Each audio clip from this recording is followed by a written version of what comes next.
Maybe.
And welcome everyone to another exciting adventure on Riding Through the Unknown.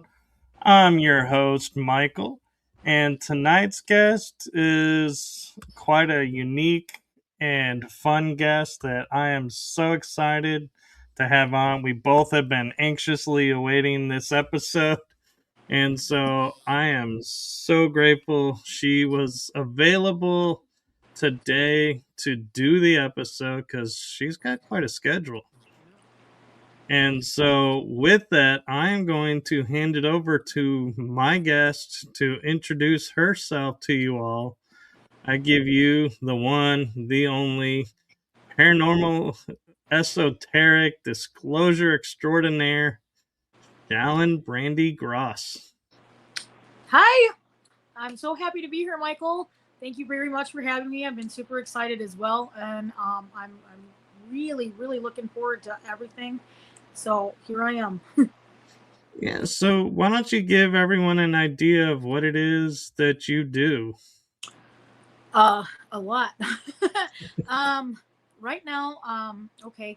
I started out. First of all, I want to give a shout out to my friends Marty, Mario, Marcos, Arwen, and Dave, Amber, and Brandon, and my friends at Bowers Burner Tap. I promised them that I would do that. There's a guy in A&E also. There's a lot. I started out life in 1980. So I'm 46 years old now. I do a little bit of work with Gaia, the internet streaming service. I do some work with, I do some remote viewing with Mendota Police Department. I have tried to help with, there's a kidnap victim here. Her name's Veronica Blumhorst. This is her picture. She's been missing since 1990. I started trying to, she was my neighbor back when she became missing. Her brother, he's deceased now, his name was Todd Blumhorst. He was a great friend to me. Bless his heart. She's presumed murdered, kidnapped and murdered. So they don't really have a lot to go on here with that. But so I tried doing some things with remote viewing and some things with that. So I try to help out the police with remote viewing and things like that. If I take my time and I do that, and then I can talk with them and give them leads and information about that. I've also had some work with the CIA. I was used for the one and only. There was an event in Mendota in 2019.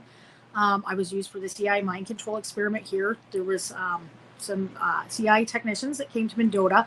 I was driven in my truck, my 2001 Red Ford Explorer Sport, under a trance with Illinois State Police and Mendota Police. And then I was made to perform. So I performed to a couple of musical songs where I waved, and I performed to the song "Hot Girl Bummer" to that, and I did some shopping with them. I was made to buy certain things in the shopping store here. So I became like an overnight celebrity for that in 2019. Um, I've been used to perform under hypnosis. Um, it's really kind of crazy because when you get done with that, you don't actually understand anything, and then you just like start to remember, and then you go, oh God, and then everybody's like, okay, it's all right, you remember that, but it's okay. So that's kind of fun. I got kind of a bubbly personality, so I don't really mind the adventure seeking part of it. If I do something stupid or goofy or something like that, then I'm like, oh well, whatever, kind of shake it off. But um, I'm a nurse. I work for FEMA as a volunteer emergency management nurse.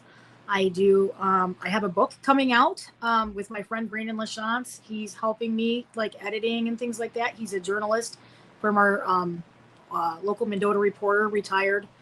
They closed down recently, but he does work with I think it's WKLPO, I want to say. It's KISS FM 103.9, the radio group.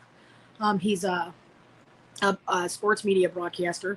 So he's helping me to write my book. And then it's going to be called The Shallen Gross Story, including aliens, the CIA, and the government. I remember. And so that's coming out later this year, about the end of this year, it'll be coming out. And then I bartend. I do some professional modeling, acting, and performing arts with Backstage.com. I had a YouTube commercial forever, about 6 or 7 months for Backstage.com. It was pretty neat. It was just still imagery, but it was my first Backstage.com commercial. So I have 6.1 thousand followers on Facebook now, and I just started doing influencing with Amazon.com for them too. I'm a member of MUFON. I'm trying my hand at certified field investigation. I haven't gotten certified yet, but so Sam, our Illinois chapter leader, and I are real good friends. I was good friends with David Wilcock, who recently passed away. Loved him. So he was a good friend. He gave me the title of Aphrodite for Gaia when we were coworkers with Gaia. Richard Dolan, who did things. He's a ufologist and a military historian as well. He and I did some work together. So I'm pretty excited about all that. We're pretty good friends. Richard, I haven't got to meet in person yet, but I'm really excited about that. Dr. Stephen Greer, I did some work with him, so I'm excited about that too. But that's about it in a nutshell. Very cool. And I'm kind of curious, you say driving in a trance. Was Yep. this in a, like area where nobody else was driving, or? Yeah, the Illinois State Police had, everything was barricaded. The Illinois State Police and the Mendota Police had everything barricaded and locked out. So they had me drive in front of, they had me drive through this place over, it was Financial Plus Credit Union's it was unused, but it was Michael Oregon's Country Financial Plus. I had to drive through there and do like donuts and wave and then flip people off while the song was playing. Hot Girl Bummer, fuck you and you, I'm sorry, but that's what it was. So I just waved and did that. And then they had me drive in front of another woman's house, and they talked about President Kennedy and Bobby Kennedy's assassination, and then had me suck on a blow pop, and they did this thing where they said it's about to blow, and then they had me drive to the Hub Tavern and pull in, and there was the cops were there leading me along the way, but then they had the ambulance and the police.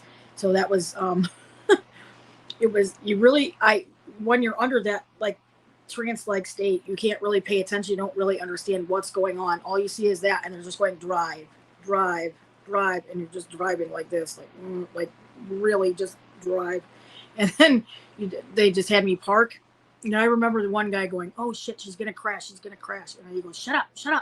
And then he goes, brake. And I stepped on the brake. And then I pulled in, and then I had to back out, and then I had to turn around, and then they were like, turn the wheel. So it was really really weird. But you're like, and then and I had to go to our Lake Mendota. I had to go to our dollar store. I had to go in there, and I had to purchase a pair of red shoes, two toothbrushes, and some batteries. And then I had to buy a pack of cigarettes. I'm not kidding you, a pack of cigarettes. I had to go to the Royal Smoke Shop. I had to buy a pack of Pyramid Red 100 cigarettes, and some beverages. One was Propel Fitness Water, and Gaia was what I had asked for, the fitness water, because of the fitness work that I do with them. So that was where I had to get that. And then I took, we went to a house, and I had to get out, and I had to go up and ring the doorbell with my dog, my red and white female husky.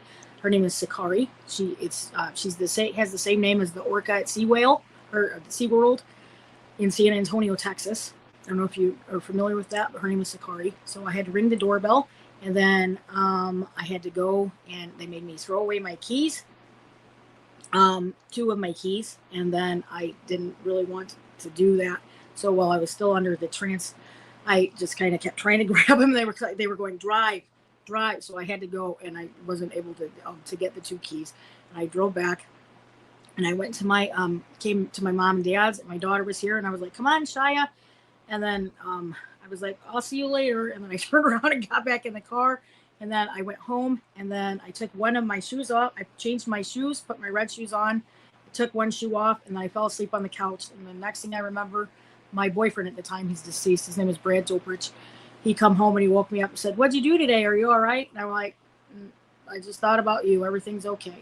And then he was like, all right. And he's like, okay, give me a hug. And then, so that was where that took that day.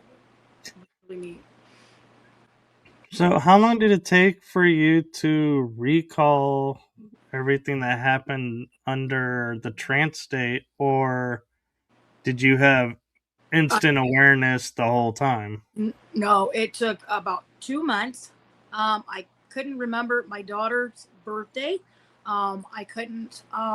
She asked me, Mom, when's my birthday? And I kept trying to remember. And I said, Shyah, honey, I'm so sorry. Her name's Shyah Gross. I said, I'm so sorry. I can't remember.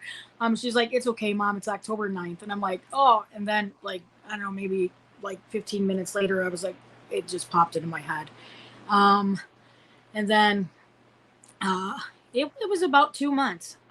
After talking to everybody kept, a lot of people would record, they would see me, and they would wave, take my picture, and they put it on their Facebook account or their Instagram or something.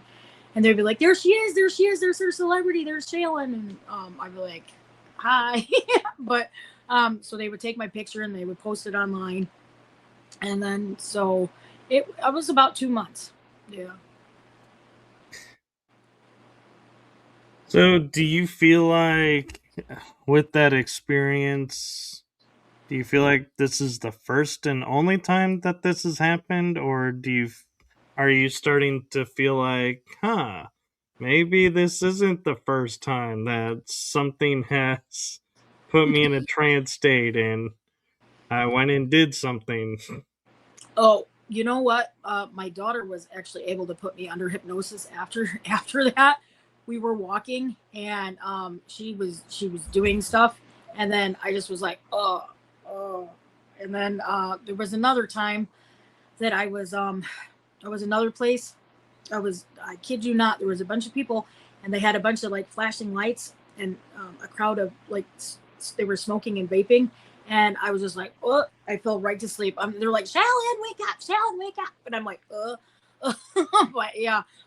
So continuously, if there's like a group of people or something like that, I do feel that I actually still go, like, if there's a bunch of like crowds of vaping cigarette smoke or puffs of smoke or like blinking, flashing lights, I just go right under like that.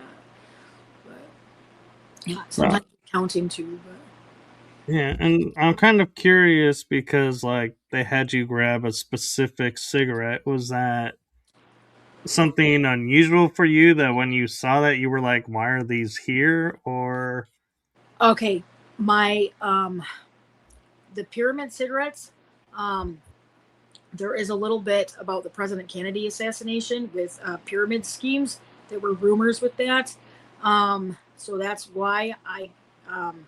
My boyfriend at the time, he smoked those types of cigarettes, but pyramid red 100s is what he smoked. And my mom, the other brand was the Pall Mall blue 100s, and it had a lion on them. So that was meant to mimic the lion with like thinking back with hidden symbols and like the cabal and things like that is what I was. right? That's really interesting, and I'm like as you were listing all the objects, I'm like these are like completely random, but yet have a story Mm-hmm. behind them, either to you or to the CIA. And so, like the red shoes, I'm Cor- curious. corporate America. It's the woman with one red shoe is what it is. So it was the book about the. I believe her name is it's either Peggy or Susan. I had it written down. It's about corporate America. Is what that is. So the shopping was meant to replicate uh, buying things for corporate America. Um, there was a point in my life where I was watching things like conspiracy theory things like all the time like that, and I just I had started watching all these things like and then trying to like learn and figure out different things, and I was going into um, different areas of my life, and I ended up learning about that book and about that, and then right after that is when they did the mind control experiment. So those were things that were playing already in parts of my life. Another thing they did was uh, flashing cards, um, dead man's hand. Um, Ace, they used the sleight of hand magic cards. They with numbers and things like that. The aces and eights, ace and eight cards, and repetitive verbiage. Aces and eights, dead man's hand, dead man's hand. I can remember that quite a bit. So, in all honesty, with this shopping spree, I'm kind of curious because the CIA, Mm-hmm. arranged this. Did they fund it? Or, Yes, it was. Yes, oh, okay. yeah, I was like, yeah, I was gonna say, or did they confiscate everything after you were done? Because it yeah. was like, Yeah, I'm able to legally use them for the rest of my life as a performance arts job, and for my celebrity status, and for that for the mind control experiment.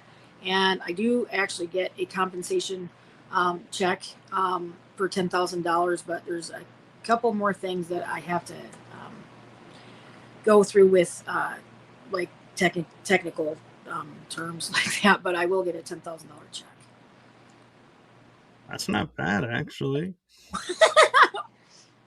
Yeah. At least you were consenting to it.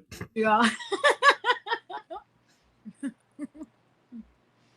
So, you mentioned, your book, and I know it's a work in progress, but do you want to tell us a little bit about it? What's in it? Or is that something you're like, you gotta wait to read? No, it's a tell-all story about just a little bit about the mind control experiment at the CIA. I had an alien encounter as a small child at age 6. I did. I was upstairs in my bedroom and I was sound asleep and I lost my first tooth. I was laying in bed and I heard something. I heard a female voice asked me to wake up. It said, Shallen, Shallen. And she kind of sung my name. And it was the most beautiful thing in the world. And I just went, what? And she was like, give me your tooth. And I was like, well, come in. And she was like, no. So she's like, give me your tooth. And then uh, a hand appeared around my door. There were about 3 fingers with little suction cups at the ends, like a thin gray-green arm, really, really, really stretchy and wavy, and just went right over. And she said, go ahead, get your tooth. So I took my tooth out from my pillow, and I had it in my hand, and she went like this, waved her little fingers over there, and about 13 tiny little stars, gold stars, appeared in my hand, and then changed into a dollar bill. And I was like, oh my God. And then my tooth was gone. It was completely gone. And she was like, I'll be back to play with you again. And I was like, you don't want to play? And I was like, okay. And so then she left and it was gone. So I ran downstairs and I said my mom, she was talking on the phone, and our door was right there. As soon as you get down the end of the steps, our door was right there to come in the house. You go around the corner, my mom's right there on the phone in the kitchen. And then around the other way, there's another door. So I said, Mommy, look, I got a dollar bill. The tooth fairy was here. And she said, no. And she was like, hang on. And she was like, what? And I said, the tooth fairy is here. Look, I got a dollar bill. So she says, that's not possible. That's not possible, Shallen. I've been here the whole time, honey, and nobody's come in. And I was like, well, I got the dollar bill right here. And it's right here, Mommy, look. And she was like, she started crying. She started bawling. She's like, oh my God. So she started running around the house. She's like, hey, hang on. She's like, so she's running around the house looking for somebody that's possibly intruding in the house.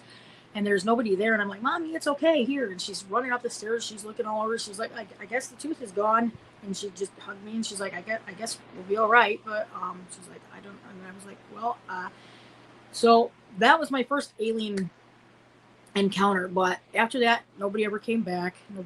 I waited and waited and waited all these years. But I had just, I mean, as a small child, you think that's the tooth fairy, but it wasn't the tooth fairy. It was, obviously it was some type of paranormal alien encounter that you just can't describe. And they took my tooth. So that was my alien encounter. I thought that was pretty neat. So that's going to be in there. And then I had some psychic experiences. My grandpa and I were pretty close. He died in 1985. So he was, from my grandma's telling, he had been in the army and he didn't really like to say I love you or anything like that. He was only like 55 when he died, I think. He didn't like to say I love you to anybody. He was always very caring, but just didn't like to say it because of maybe like a trauma situation or something. And he told me I love you just a couple of weeks before he passed away. I told my grandma and she got real mad at me. She said, he would never say that to you. And I said, well, he did. He told me I love you. And she was like, okay, because he didn't like to say that. He didn't like to say that phrase to people, they said. But so then when he died, I had a dream. He came to me in a dream. And he told me, Shallen, I'm okay. I'm not going to be coming over anymore, but I'm going to call you. I'm going to call you every day. And I'm going to call you on your phone. We're going to talk, and then everything will be okay. Grandpa's fine. He's in a big blue box. So I said, okay. So then Mom and Dad ended up, they had his funeral services. My dad come to pick me up from the babysitter. They brought me in there, and Grandpa had already been buried. They took me in the church where they had the luncheon at. And they took me upstairs to play with the other kids. And I must have fallen asleep. When I fell asleep, I dreamt that my grandpa came in there, fully in there, and he said, Shallen, come on, let's go down here. I'm going to show you what's going on. So I said, okay. So we walked downstairs, and then we went into the luncheon area, and everybody was in there. I could see everybody. I could see my mom, my dad. I was wide awake, but I was dreaming. So he walked me. There was a casket, and it was open, and there was a soldier standing guard with a flag and a gun. And he walked me right up. He said, see, here's Grandpa. He's okay. So he showed me his face in there. He said, I'm sleeping. It's okay. You don't have to worry about it. And I said, okay. So, and then I remember my dad carrying me over his shoulder and coming into the luncheon to eat. And there was nothing in there. I said, I saw Grandpa. He's okay. He's in a big blue box. He's sleeping. So he's like, his coffin, in fact, was exactly a baby blue coffin. And so they kept that information secret from me because I was only 5, and it was very devastating to my mom. So they didn't want, they were like, how did you know that? So they became a little like, how did you know that? And I was like, Grandpa told me, he came to me, he told me. And they were like, there's no way you could have known that. And I was like, yeah. And then, so we did that. And then the next day, At 2 o'clock, Grandpa had told me he was going to call me at 2 o'clock. So he called me in the hallway. There was a little toy area for me upstairs next to my room. I don't know if this has anything to do with it, but across the street from our house, there's a school where I had attended. And before it was a school, it was a cemetery. And they had pulled all of the bodies out and moved them. So I don't know if this is like paranormal activity because of the closeness of where that school is and the old stuff. But there was also like they would take cars after they had gotten an accident, like people passed away and stuff like that. It was next to our house as well. So I don't know if all this paranormal activity and the alien encounter stuff come from that or whatnot, but I just wanted to put that in there. So anyways, the phone rings. I had this little plastic toy phone. So just like the poltergeist actually is what happened. The phone rings. It goes ring, ring, ring. It's a little rotary phone. And I'm like, hello? And it's my grandpa. And he's like, hey, honey, how are you? And I'm like, I'm fine, Grandpa. How are you? And he's like, I told you I'd call you. It's 2 o'clock. This is the time I'm going to call you every day. And he's like, how's your mom? I'm like, she's fine. She's okay. She's downstairs. And he's like, okay, well, I just want to say I love you and we'll talk again later. I'm like, okay. So this happened, I don't know, every day for probably a month, maybe two to 3 weeks, but I want to say a month really. So I told my mom and my brother and my sister, and then I would just like go in there and like sit there, and then they would see Chris and Lori, my sister and brother, would just go in there and be like, shut up, who are you talking to? I'd be like, I'm talking to Grandpa.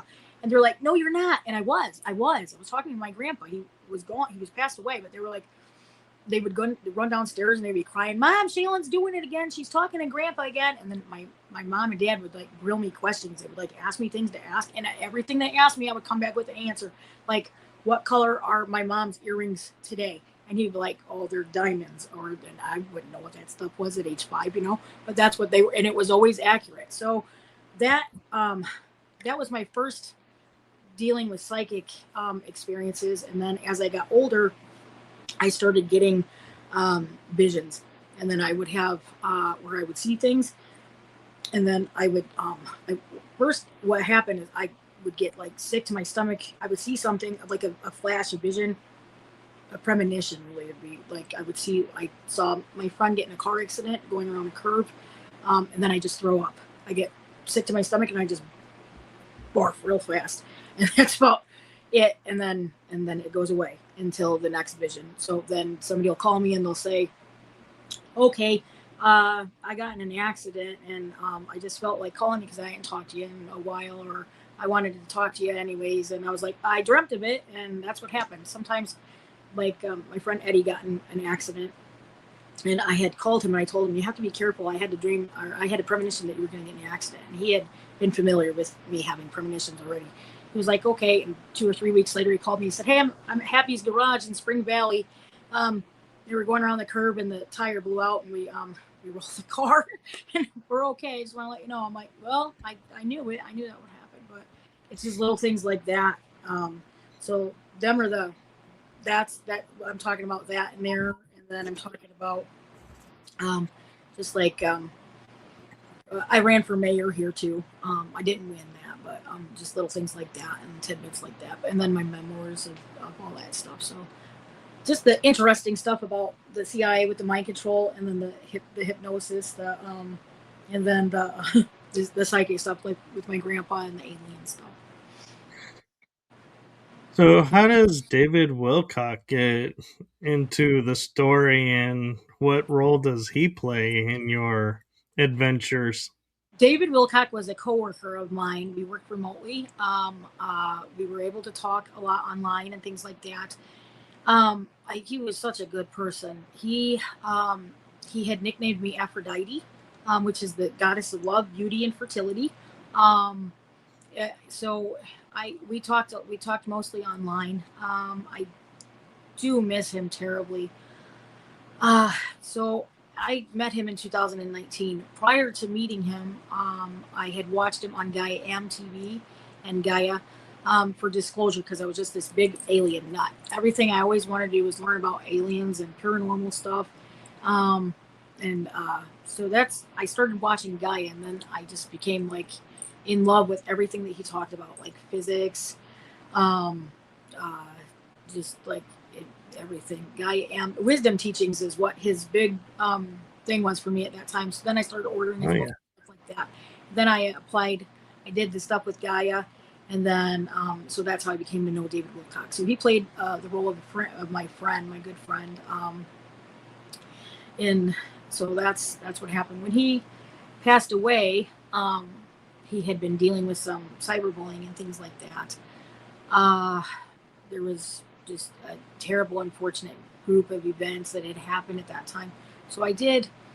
Um, I was one of the people that was able to call and talk to the Boulder County, to the Nederland police, and talk about that.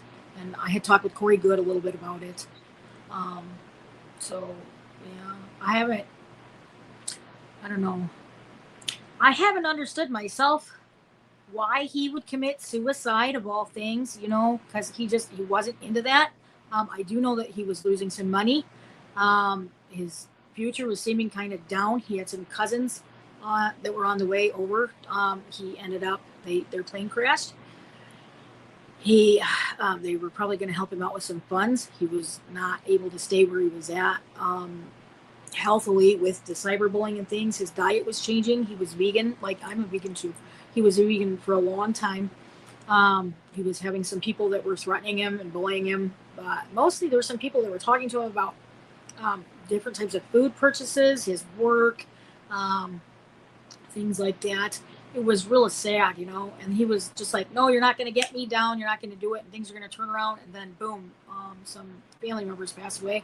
And then it's just like, I can't stay here anymore. And then he turns a gun on himself. A bunch of hogwash, but he ended up passing away like that. Yeah, and the synchronicity of life on how it unfolds was his incident was 2 days before my mom passed. Oh my gosh, really? Yeah. Oh, And 2 days after my mom passed, a friend called me and said someone in their family passed away. And so it was like 3 deaths 2 days apart. I yeah. was like, that's some weird synchronicity. And we had met David Wilcock when he came to Texas, and I found out his birthday was in March. My birthday was in March. My friend that was with me's birthday was in March. Oh my And gosh. we all were like My close God. in birthdays, and we were having a great time talking. And so yeah, I mean, when he was on stage or at an event, when even if he wasn't on stage, it was like he was Mr. Positivity. I mean, he was like Yeah. nothing could phase this guy. And when they said all that at the end, I was like, this doesn't fit with the picture I know. that I have. Something's missing from here. I know. I know. It just everything you go, no, he would not do that. That is not. So first of all, I had called some people and I said, "Do you guys know all these ufologists and scientists are missing right now? They're coming up missing and they're dying. Do you think maybe that's part of it?" And I was kind of concerned, and I said, "Maybe that's it." But really, I think it was a lot of a little bit more about bullying than they were bullying. He was being a little bit bullied and stuff like that, and he was running out of money, and it's a terrible thing. But man, I'm gonna miss that guy forever. I know, and he just had a way of explaining things. And when I would follow, like, we watched his wisdom teachings, and I noticed when he got recently married, things got a little bit different. And then I was like, well, maybe it's just adjustment to both of them. And then when Yeah. she left, I was like, he's kind of returning to his normal. But I mean, all along his career, I know he's been bullied, but Yeah. in the cybering. So I don't see that. When they said, announced and said, oh, because of the cyberbullying, he took his life. I was like, That's been his everyday. If that was what was going to do it, that would have done it years ago. Yeah. It was like, that's why I say there's something missing, Yeah. because to me, the story doesn't line up because their reasoning Yeah. doesn't line up. Because, I mean, you look at his life, his career has been up and down. I mean, he got in trouble with Gaia, he got in trouble with Corey, I got, there's all these little dramas here and there. And so it's like, to say bullying took out David Wilcock, it's like, I don't think so. I don't buy that, because he's lived through it. So it's like, how could it be now what takes him down? And so I'm with you, with all the UFO people disappearing, all the whistleblowers being taken down. Yeah. I'm like, it seems awfully suspicious Yeah. I and timing that he is in that window too. Yeah. Yeah. And the last time I had called and talked to over there, I talked to the police about that over there. The first time it was okay. The second time they sent me right to the media line. And they were just like, go ahead and leave your message, and then they put it in memorization form, like, basically. So I was like, well, Yeah. It's stupid because I actually talked to ABC7, or when he passed away. I called them and asked them if they had known about it, because I had wanted them to hear about it so they could look at it. And then I talked to somebody else I talked to. I can't remember. Another Chicago Tribune. I called Chicago Tribune and talked to them about it a little bit. And then I was just heartbroken. I mean, I was like, oh God, it was horrible. But Yeah.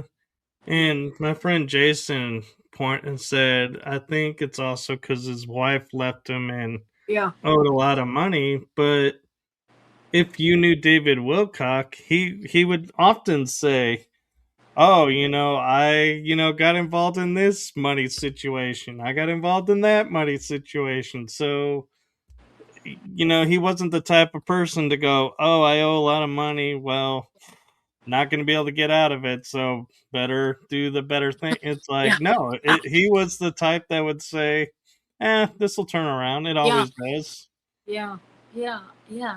It doesn't make sense. It doesn't make sense. I feel so bad for, I just, wish, coulda, woulda, shoulda, wisha. You know what I mean? And now And part of me, honestly, I don't know how much into this you go, but because he would talk about MK Ultra, talk about all those programs, if they didn't MK Ultra him and I made him do that. uh there I think actually David was on the same side, because he knew about things in Mendota with me too. He did. I think maybe he was on there. I mean, who knows? There's some other people that could have. I seriously think, legitimately, there is a group of people out there that are anti just anti everything, that everybody that has anything to do. I just, with veganism, with ufology, with this, with that. And I think really that they just, I don't know. And I want to be able to go out to Colorado so I look and just see for myself, what I can see and feel and hear. I can't understand, but maybe that might have been, but I don't think it was anything to do with CIA intelligence or military intelligence, but it may have been something different. And there's a group of people, somebody had been writing online about this Isaac Sam Capabes. So I don't really know a lot about that, but that is something that I had, like, I found myself, like, people were posting things like on Facebook and stuff. And then I was just like Dr. Michael Sala and I are good friends. So Dr. Michael Sala and I are good friends, and somebody was attacking him, and I and he said, well, what about Corey? Corey had already confirmed his death. And I was like, so I go, yeah, I think these people better just leave this alone. We already know what they're doing. So Dr. Sala was like, how dare you people talk to us like that? And I was just like, these people are just strictly attacking anything. They were like, oh, he deserved to die. He had an ugly face. Look at his nastiness. He's so stupid. And I was like, you stupid bastards. How could you attack somebody like that? That man was brilliant. He was a genius. You know what I'm saying? Like things that yeah. And they were like, I couldn't He was believe a musician. Yeah, I know. And I'm like, yeah, I just think I couldn't just understand how in the world people would think. I mean, they can just be so stupid. I mean, the just dumb things that they would say. I'm like, And yeah. and he was a mama's boy. He would always talk about his mom, Yeah. and he'd be like, "Oh, I'm gonna go do this with mom." And so it's like you look and you're like, this dude is like the all-American guy. It's Yeah. like there's Yeah.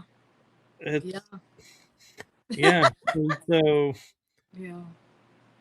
I will say though, as things go, my mom, she was like a firm believer, like some people were faking their deaths so that they could come back and be like exposing, all the stuff that's going on Oh behind yeah. the scenes.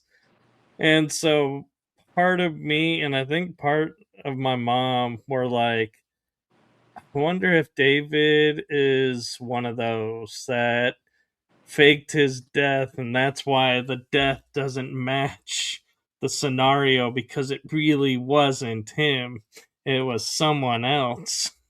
I honestly, I want to believe that, but I talked to the coroner's office up there, and I talked to them before he was. What they told me is right before they did the autopsy, that they were getting ready to do the autopsy, that they had a person brought in that matched his description. That he was at the Nederland Ranch. He did have an incident. It was involving a gunshot wound. He was passed away, but they hadn't done. It was a scientific. They were doing the scientific part, so they hadn't done the autopsy yet. And then as soon as they were complete with the autopsy results, they were going to post it online. And then I would be able to just look online if I had any other questions at that time. I could call back and talk to them. So I said okay, and 2 days later, um, it was on there that it was confirmed it was David Wilcock suicide and things like that, because I couldn't. It just blew my mind. I mean, really, I watched that last episode of his YouTube podcast, and I had talked to him. I said a thing about how are you doing with Nick Pope's death? Yeah. Hope everything's okay. And then they start coming out about 10, I don't know, 10:30, like just a little bit after that, just a few. It wasn't even we lost another one, David Wilcock, and I'm like, what the hell? So then I'm like, okay, I can't do it. So I start calling everybody. They're like, nobody knew, nobody. So I'm talking like to everybody. Nobody knew. So I'm like calling the police. I'm calling the news. I'm calling I call the coroner. I called the Mendota Police Department where I live at to see if they had known anything. I called everyone, and nobody could confirm it at all. And then the autopsy results came out, and that happened. So that's the only reason. And then I had talked to Corey a little bit about it, and he was just like, just heartbroken. But and then he had confirmed it too. But he was really the first one that had confirmed it. And then after that, I just really was just a bunch of crap. And then the autopsy confirmed it. So he did know first, and then the autopsy did. But I mean, I made 80, I've billion calls to people out there. I called a lot of people, and then I found that out, and I just sat here and I was like, oh God, you cry, and then it doesn't. I mean, just it's yeah, it sucked, but it was real. And it's kind of like I almost want to say it was one of those moments where, like that song American Pie, where they're like, this is the day the music died. Yeah. It's like when I heard it, I was like, That's what I was thinking. Is he was into the music? I mean, the music was lifting him up and keeping him going, and how because he never stopped the music. That was the weird thing. Oh God, yeah, he did. He sure didn't. Bless his heart. Oh man. But let's switch topic because we don't need to get verklempt on the show. Okay. All right. And I was just curious your thoughts behind it and everything, and I wanted to give you time to talk about it because, in all honesty, she had asked me if when we were talking about topics, if she could talk about this and make him a topic. So don't think I was like poking a wound. We had talked about doing this, so that's why we were going there and how we went there. And so switching things up a little bit to a different type of deal is you're you had the visit with the aliens in 86. Yep. Did you ever experience seeing them or feeling like you had missing time after that? Uh, um, you know what? I didn't. I thought this woman. I thought I had some strange experiences where I thought that I I thought this was a woman that was wearing a long white flowing gown coming into my bedroom at night. I was dreaming, but she like came like, but I thought that she would come back, and then all I really have is her hand coming in and giving me the dollar bill, the stars that turn into a dollar bill, and taking my tooth. I don't, I don't have. I just feel like this was somebody that cared for me, and that was I was a lonely child. Sometimes my sister was 6 years older than me and was always off with her friends, and my brother was 9.5 years older than me. My mom and dad owned a shell station. My dad worked out of state a lot, and my mom, she was always gone at work a lot. I got to go up to the store and be with her until my brother and sister got home, and then they would take me and babysit. But then I just go up and play or go outside and play. But so, and we didn't have any other kids on my block that were my age, unless the neighbors' grandkids would come, and they were like 5 or 6 years older, but they would only come like once every month. So I never had anybody to play with.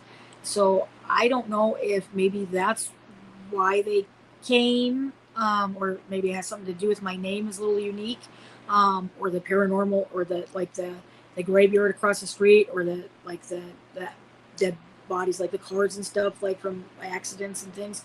But I always have this feeling that this is a real nice, like an alien, but with all I could see is a lady with long flowing blonde hair in a white gown coming through the window, and she never came back. So I never had any missing time. I never had any missing time. I have this longing, um, to to meet her, to have her come back. It's like a spiritual connection, maybe.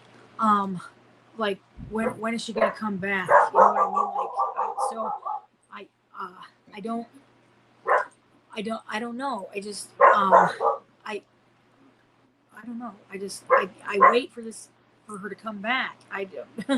I just I don't know. But it's mostly because, not because of the coming through the doorway and giving me the dollar or anything, but because of the bond, like a motherly bond. It's like a motherly bond with me, like somebody that cares for me, which is really being so into aliens, because I'm like hardcore into aliens and paranormal stuff too. I've tried and tried and tried to find and search out, like maybe what planet, what it's just I don't know if maybe I don't really know, but I never had any missing time. I just had I just have that longing, that void. It's a void, like a longing. Yeah.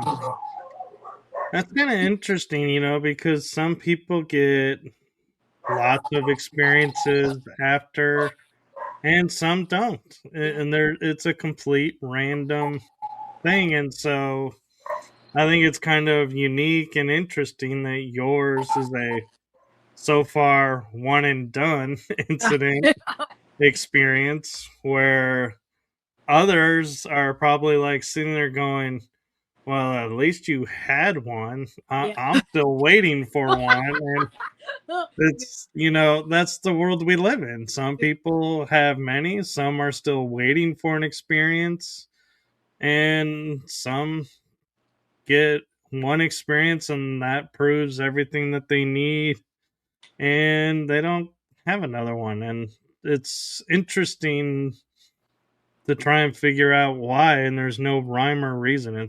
It's not like we can say, oh, because you went and decided this, Yeah. that cut off all access to them. It's Yeah. like there is no Yeah. anything. But I want to give a little bit more time to the Veronica Blumhorst. Yeah. I think, did I pronounce that right? Yeah, you did. Okay, cool. Sometimes I do, sometimes I don't. So, but I'm just kind of curious. Did you naturally fall into looking for kidnapped victims, or was it something you felt called into? Yeah. And what do you think in your life kind of led up to being able to do that? I because of my background with the premonitions and like even with my grandpa, I used to read tarot cards. I used to read those a lot, and then I just kind of stopped. I got to a point where I could like look at people and just go, "Well, I already know everything that's going on about you. I don't need to hear anything. Just go away and let me be for a little bit." And then, then I mean, that was up to age 25. So I haven't read those in a long time, but I got like I just the visions they come. I mostly have dreams about people. If they're going to visit or if they're going to pass away, if they get sick. Every time somebody dies, it never fails. It's almost every single time I'll have a dream about them, and within 3 days they die. They just always do. This has been happening my whole life ever since my grandpa. And then I had if they visit, like if my aunt and uncle from Kentucky are going to come, I'll dream about them, and then within the next 2 or 3 days, we'll get the phone call. Hey, we're on our way. I'm like, okay. So that I mean, my grandma, she had a lot of psychic experiences like that. She'd always said to. So I kind of just talked it up to maybe it might run in the family a little bit, but the other things I just like with my grandpa and stuff. I think maybe I don't know if my grandpa maybe had. So maybe the aliens had been watching over me already and they gave me this as a gift, or maybe it got stronger, the ESP, because I started having visions after episodes with them, unless I count what happened with my grandpa in the dream state. No, they could all stack up. Yeah. So I felt I felt like I needed to do something to awaken different visions, different areas, different chakras, different feelings, thoughts, emotions, to be able to try to help find Veronica. When there's an interesting story about this.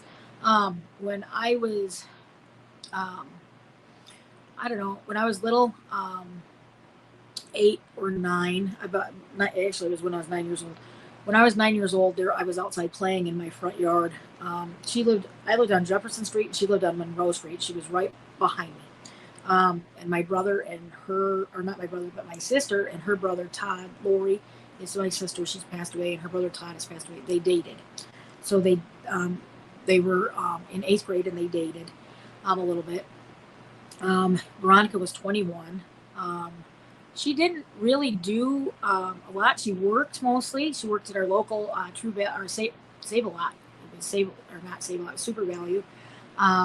She dated a guy. His name was Jeff Veronica. He worked at the Mendota Reporter. He was their lead reporter at the time. He ended up, well, hang on. So, anyways, she went missing in 1990. She had, supposedly, it had been reported that she had been to work. She had mono. She hadn't been feeling well. She had mono, and she went to work, and she checked out a movie. She was going to come home right after she got off work. She came home. The garage door was wide open. Her car was in there. The car door was wide open. Her purse was in there. Her red smock from work was there. And there was no Veronica. And she was supposed to take her brother Todd to school the next morning, and nobody could find her. He was looking all over. Come outside, seen the car. The car was still running. They couldn't understand why. The garage door, they looked all over, and then everybody started looking all over. Nobody could find her. Everybody started calling everybody, and then within a little bit, about a couple hours, all the neighbors were out doing search parties looking for her. Nobody could find anything, and then later that afternoon, us kids and stuff were asked to put flyers and ribbons around trees and things like that. Nobody understood anything that was going on, just that she wasn't home. We couldn't understand why. She was a little bitty thing, only 5 foot tall, weighed 99 pounds. I had talked to Todd about this. Todd had told me that she had been pregnant. They didn't really talk about it. That was about it. Maybe it was just real early on that she had gotten pregnant. So there wasn't a lot of over emotional real excitement about it, because they hadn't been together. Jeff and Veronica hadn't been together very long. So what had happened was she went missing and nobody could find out why. So the police, they questioned everybody, and they forgot to take fingerprints. They didn't take fingerprints. So our fire chief at that time was her dad. Veronica was adopted. All 3 of the kids were adopted. Todd, Veronica, and Carolyn were adopted. So what had happened is they were kind of scared about that. They did take a hairbrush with her hair in it for DNA purposes. They preserved that and took it to the FBI. And that's about all they took. Todd and everybody were so concerned, but they didn't take fingerprints. They couldn't understand why the police didn't take fingerprints. They were upset about it. But they did take... Yeah, that does seem suspicious. Yeah, it does. Well, she was our first kidnap victim. Okay, so they couldn't... What they were saying and suggesting, that, like, I had talked to my friend Christina. She works at Sullivan's here. She was about 16 years old, and she was supposed to switch shifts with Veronica that night at Super Value. But she was only 16, and her brother was in Veronica's class, so they were pretty good friends. And Christina had ended up sick, and she couldn't switch with Veronica that night. So the next morning, her mom said, Christina, let's eat some breakfast. We have to go to the police station. Something's happened with Veronica, and they don't really know what it is. You might be there for a while. So she said, okay. So she ended up going there, and they had all the kids from Sable out there that worked with her and everything, and they were held on lockdown in the police, able to go back and forth from their home and to the police station and school, and that's it, for 2 weeks, including the boyfriend. And then they just released everybody and said they didn't have enough evidence and they couldn't figure anything out, and she's just kidnapped at that point. And after so many years, after 7 years, they just do automatically presume dead, which is really sad. In 1989, in the summer of 1989, I was outside playing, and my parents were gone at the grocery store, and my sister was upstairs sleeping. It was about 7:30. I wasn't allowed to be out there playing, and I did it anyway. I went out there, and there was a guy parked with a Blackstone School was right up the street, and we had moved to another area, to Jefferson Street at this time, and Blackstone School is right up the street. There was a black Nova or El Camino sitting in front of the school, and I thought it was my brother's friend Paul. So I'm waving and waving, and this guy can see his hand waving at me, but I can't see his face. So he starts coming up the street. So as he gets closer, I go, this isn't a green car. I don't know what color it is, black or blue, because I couldn't tell really good at the time. And I said, this is my brother's friend. I don't know who he is. So then all of a sudden the guy stops and he rolls down his window, and he's got real thick glasses. He's got terrible scars all over his face, like horrible scarring. He's got real black hair, like, and it's dripping like grease, and he's very scary looking. And he says, "Come here." And I go, "No, I can't." And then he goes, "Okay, it's okay, come on." And I go, "No, I can't." And then he goes, "I said, get in the fucking car, bitch." I'm sorry if I, and he just, and I said, "No." And so then he opens the door and then starts putting on rubber gloves, and he has a knife in his hand, and he's like, "Come on." And he starts to like come at me. And I was like, "Ah." So I ran upstairs, and so I woke up my sister. I'm like, Lori, this guy tried to kidnap me." So we're looking out the window, and he's looking around like that. He gets back in his car and he bolts off. So we're hiding under the bed at this point, and we're terrified that the guy's going to come back.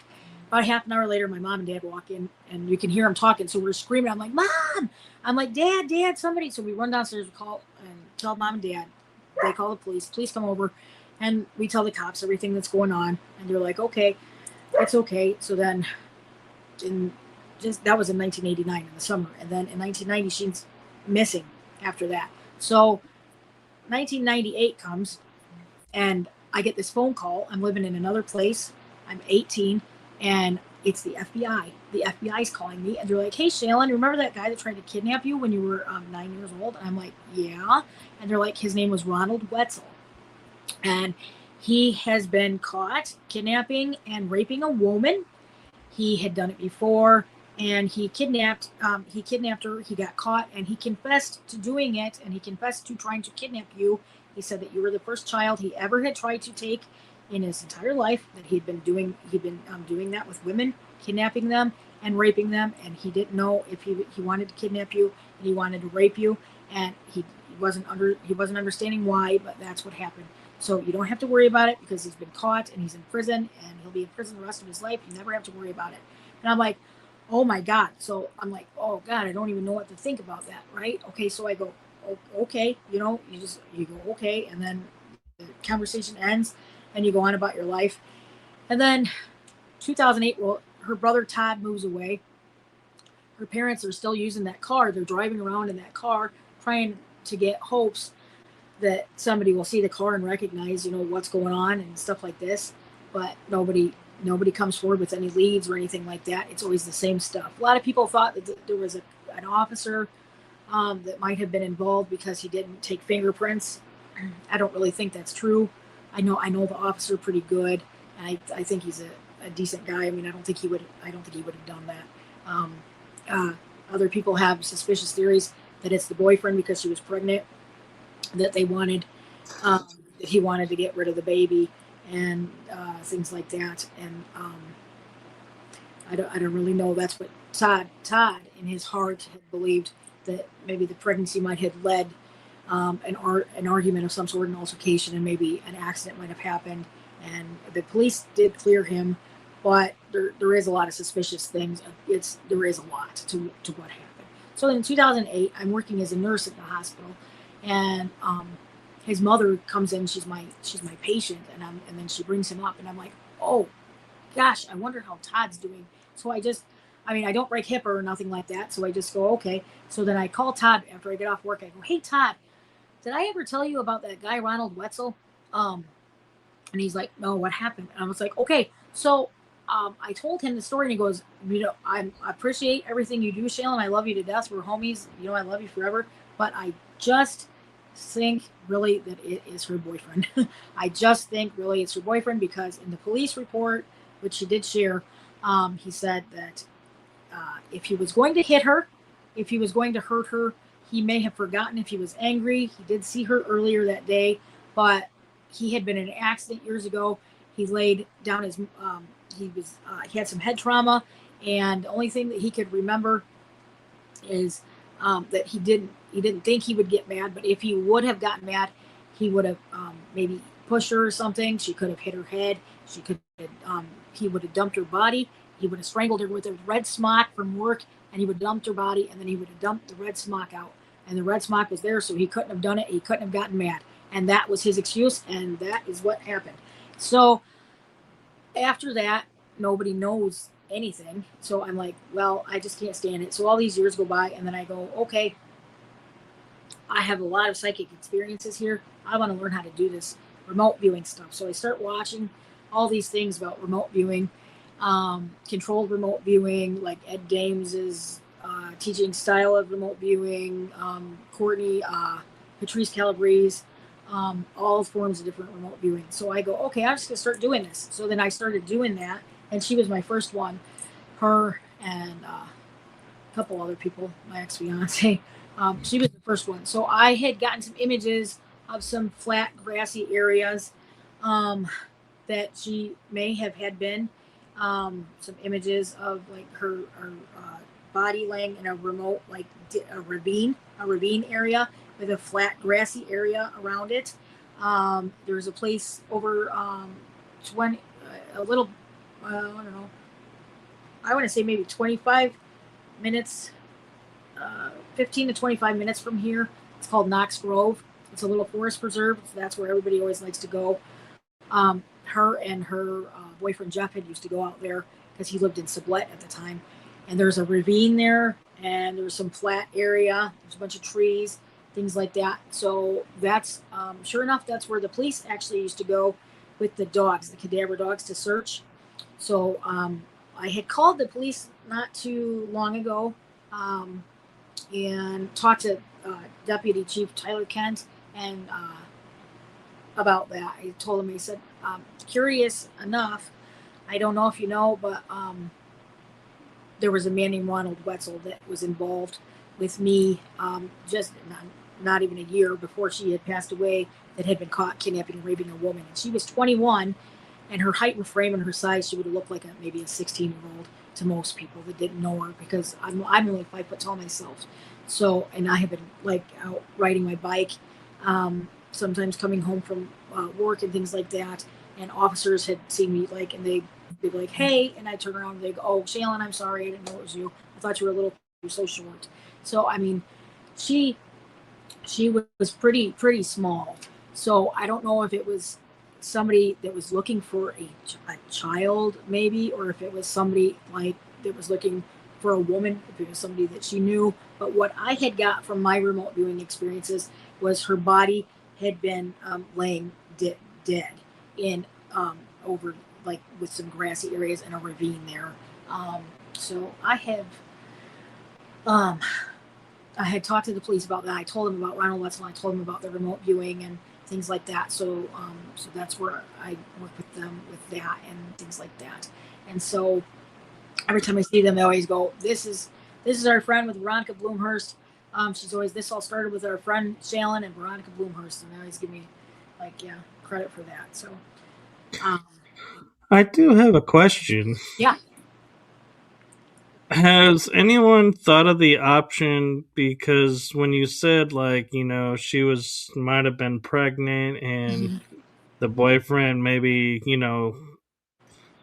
wasn't happy about it, could it be that he wasn't happy because it wasn't his? And is there another party? I don't know. There was another woman that was seen often with him on the back of his motorcycle while he was seeing her several times, but they said that they were just kind of friends, but they didn't.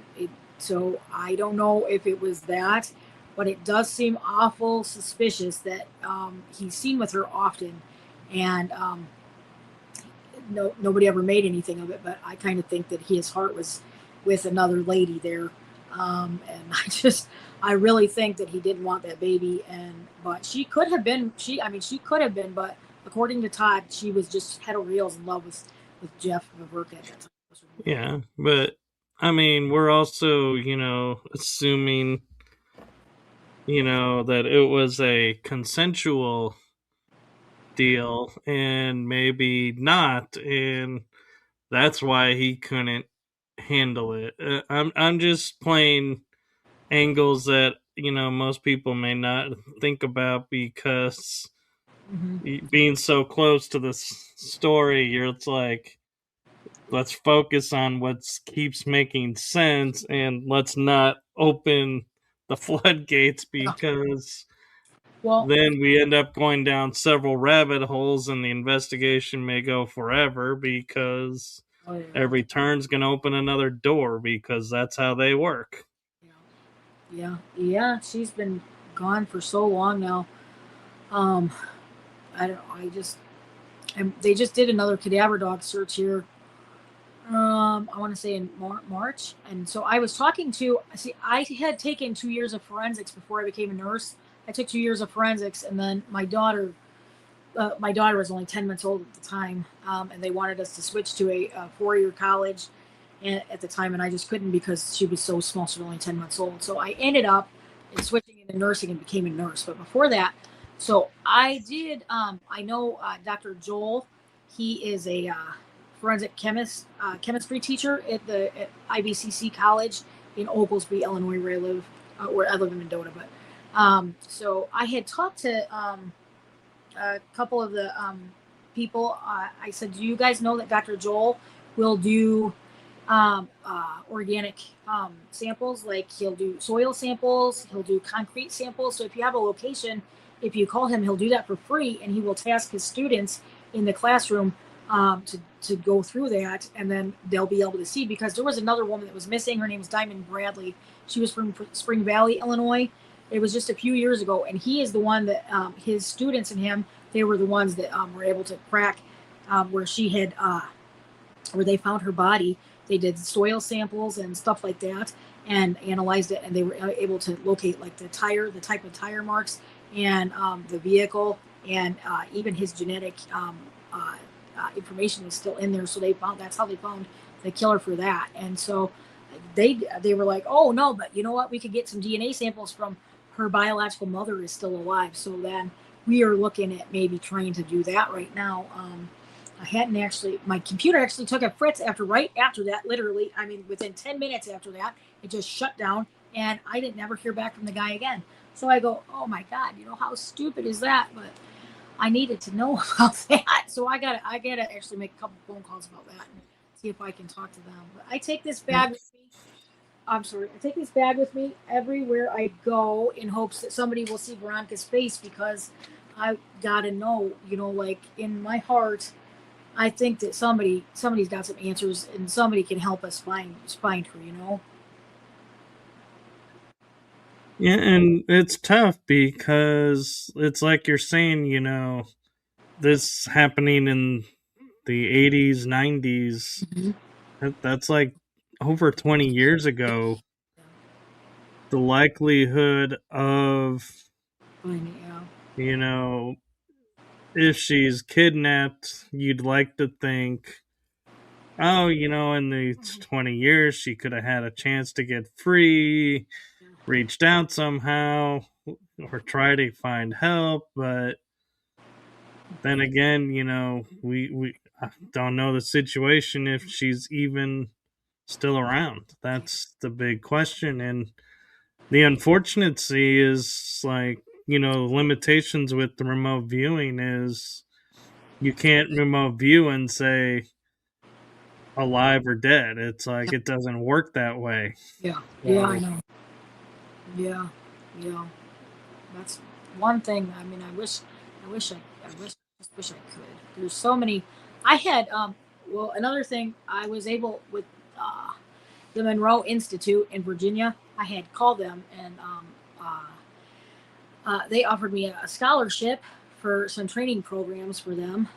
So I'm looking at trying to get in doing that. I was there when I was a little girl, but to Virginia, but I had never got to do that yet. So they had qualified me. I talked to them about like my psychic abilities and stuff. So they had qualified me for a psychic research for some of their programs and stuff. So I want to do that. That is on the top of my list. So I mean, I really, hopefully after I get some different training, because I have never had structured training for anything like that. I just have done like what comes to me and things like that, and then maybe like with the remote viewing, that's things that I've learned like through video watching and books and things like that.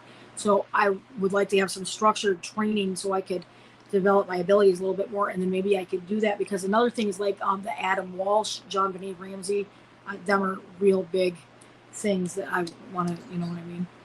Yeah. right. And you know, it's interesting because when I talk to people about remote viewing, they always have like coordinates or like a building or something that's like solid, not in motion. So I find it interesting that you're using remote viewing to try and track her, because if she is alive, she's a moving target, and so the remote viewing may be working, but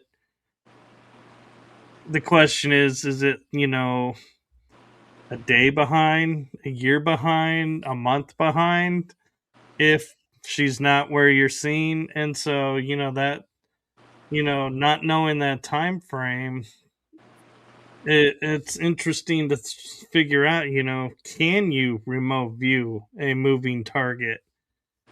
Yeah, yeah, you can. Um, you know, um, Man, Russell Targ. I hope one day that I can get so good with it that I can be like Russell Targ. I just there is I have I'm so busy with all these other things. Like I want to learn everything there is to know about it, and I don't. There's so many. I want to really, really learn, like uh, how to just like he's just phenomenal with his. But I mean, like really how to do. But according to them, like even like Lynn Buchanan, Russell Targ, the things that they can do, or Joseph McMonagle, but Joseph's passed away. But it's just amazing. They can see like, um, but I'll tell you right now, there's somebody over here and she's trapped in this building, and here's the picture of it, and somebody will be able to find it. And um, I don't have that expertise with it at this time, but I'm hoping to get there. And the things that I have done are really tremendous. I mean, they are promising, I think, and just with my psychic senses ability alone, I'm hoping that I can bolster it up to be able to work in a fashion to be able to find missing. Yeah. And if you want, I don't know how many like hands you want in the cookie jar, so to speak. Yeah. But I have a friend in Greece. Her name is Catherine Soros. Okay. She is really good at finding missing people. And so I don't know if that's someone you may want to reach out to. And I don't know if, if she's available. She is in Greece. And so that makes communication somewhat tricky because they're normally awake when we're asleep. Oh yeah. And so, but she might be able to help teach you, because I don't know that she does remote viewing, but she is a medium. Okay.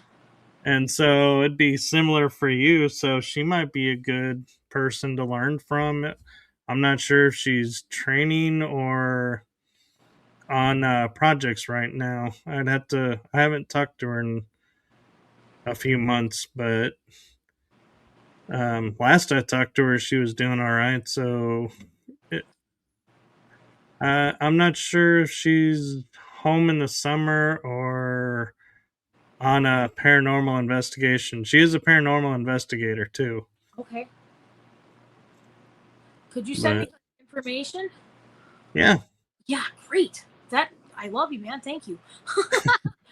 yeah, You know, and I do have a friend that teaches remote viewing. yeah, I don't know if you want his yeah, information and yeah, how his class works, yeah. but yeah, I can send you both of them. Okay, yeah, His name is Tony Rodriguez, okay, and he's really into like teaching remote viewing of doing, following the rules of how he was taught. And so I don't know how the videos you've watched are, and so it may be a little different flavor or along the same lines. So I just want to give you a heads up that, if you do join it, he has a structure that he does with his group, and there's a group of people in it with him. And so you may get the benefit of multiple eyes on this versus 1 or 2. Okay. Yeah, that'd be good. That'd be excellent. Thank you very, very much. Yeah. Yeah, that's good. Nice. And so, with that being said, do you think, you'll ever sign up to do another mind control experiment? Oh, I'd love to. Actually, I would love to. It's quite an ideal, or it's quite a different flavor of life. It is, yeah. It was real spooky at first, real spooky, real weird, real strange, but it's neat. It's pretty neat. Yeah, I thought it was neat. Anyways, everybody else did too. So that was what was. The police. The police always kid me and ask me, "What's the name or what's the time and date you're in Shallen right now? Tell me right now what day." So I'll be like, "Today is August 5th, 2026, and the time, and I'll give them the time." I'll be like, "Okay." But yeah.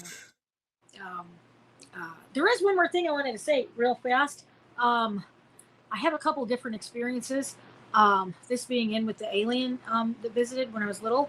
I had a couple different DNA tests done. I had it. So something had happened to me, and I had to get some DNA swabs done at age 18, and it come back and they said that they thought I had been an African American, and I said, "No, I'm not an African American. I'm Caucasian. That's what my parents had told me I was my whole life. I'm Caucasian." So they were like, "Well, our DNA sample says that you're an African American." I'm like, "No, it really doesn't."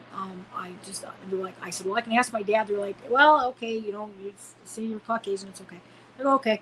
A few years later, I ended up going to college and then doing the forensics thing and a bunch of other stuff. And I met, I'll get out of that part real fast. I met some friends in the government that I have. Garrett Tobias, he's a good friend of mine. I did a commercial with Senator Patrick Welch, who's deceased now. He's at the college. It was on ESPN and on TV. And then I did some work with Governor Robert Bettner. So I got a couple of good friends in the government that I can always talk to if I need them. Then I ended up a couple years later. I had my daughter's paternity testing done, and my results came back Caribbean. So it said that I was entirely 100% Caribbean, and my daughter was mixed Caribbean and white, completely different. And I said, I told the lawyer, I said, I'm not kidding. I think there's something wrong with this. I'm white. She said, "Well, we tested you. We did it twice. All that matters is the number. You don't have to worry about it." I said, "No, I think this is wrong." She said, "No, it's right. We tested it twice. There's nothing wrong with it. That's what it is, and that's what it says. And we're testifying in court to it. So this is how it's going to be upheld." So I said, "Okay." So I always thought I was Caucasian, but I wasn't. And then, yeah. So I don't know about that, but. So I don't really know anybody that's Caribbean around me, but my dad, he took a DNA test, and his comeback said he was Neanderthal and Orkney Island and Fenno-Scandinavian. And then my mom refused to take one completely, but I bought his at CBS, and he did that. He's passed away now, but so I couldn't understand how his comeback like that, but his grandma was full-blooded Cherokee. So I said, well, maybe somehow, some way, there's some Caribbean people that they brought over on a ship, and we're mixed in with them. And I mean, his was just a basic $10 DNA kit off of CVS. So maybe it was messed up or something. I don't know. But I took two of mine, and they were both weird. But so then I took another one that I bought from CVS that cost $50, and it come back I was entirely British, French Canadian, and west of the Nile, Nigerian, and German. And I was like, oh, and a little bit of Italian. And I was like, well, this doesn't make any sense at all. So that's the last one I took, and I said, well, whatever. I don't know how anything messes up, but I have to list myself as I'm Caribbean because I went through court. But the other one, the forensics one, so it said African American, and then the next one says Caribbean, and then this other random one says it was really weird. So I looked a little bit up, and it says British Netherlands is Caribbean descent. So I don't know if that's because it was like 60% British. So I don't know if maybe it was talking about that or what. But my mom, she refuses. So I don't know if maybe I was adopted or if there was talk maybe that I don't know.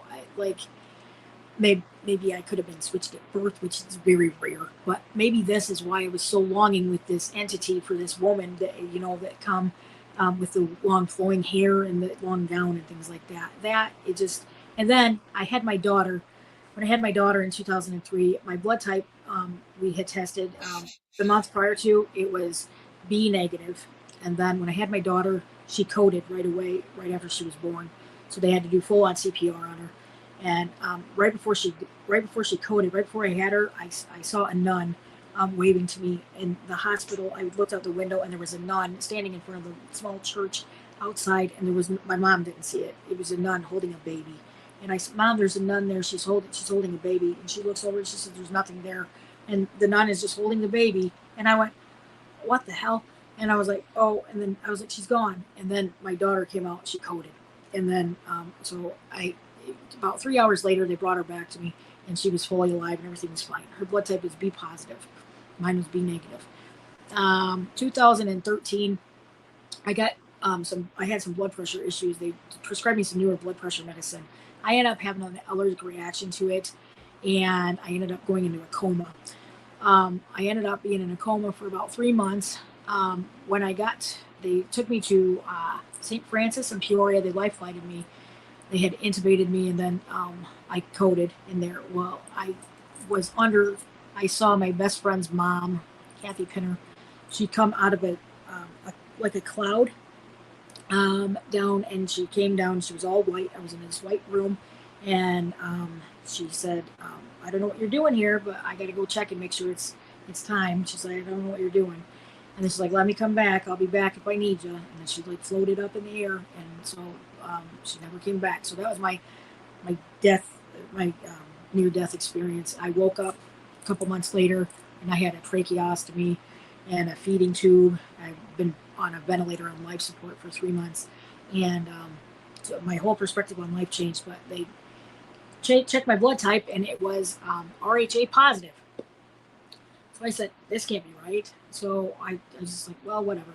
So I was still in and out, and I forgot about it and everything. 2017, I had to go to the hospital. I had a big cyst removed, and when I was in there, they checked my blood type, and it came back RHA positive. I argued with the doctor because I'd been a nurse for so long at that point. I said, "I don't really see how this can happen, but my daughter, she coded. Maybe I needed some Rogan or something." He said, "No, because that's usually a second baby." I said, "Well, I've already had 2 miscarriages." So he said, "I don't think that would count, but I tell you, you've been checked in 2013 and now, so your blood type, it changed."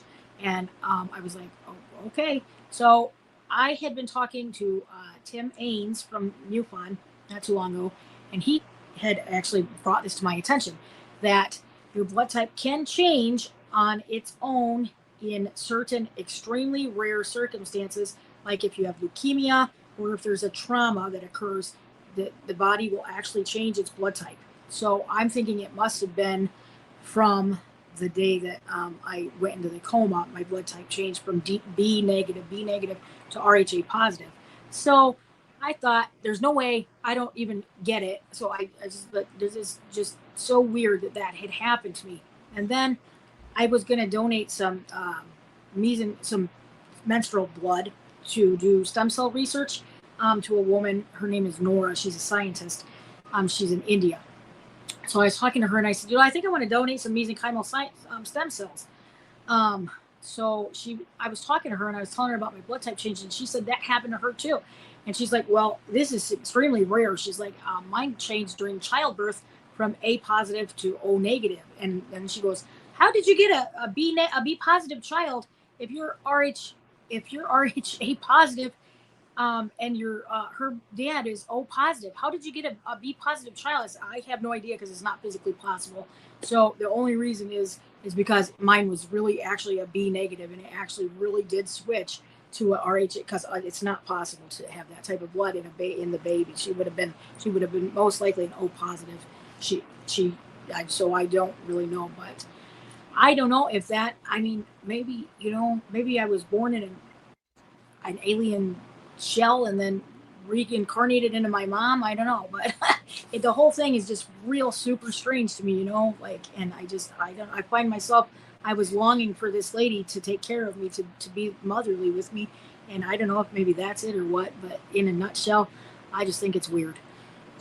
Well, here's an interesting twist for you. I have a friend that lives down a few cities down from me, same state though. Yeah. That she wrote a book called I think it's Stolen Seed, Stolen Baby, and it's about how aliens.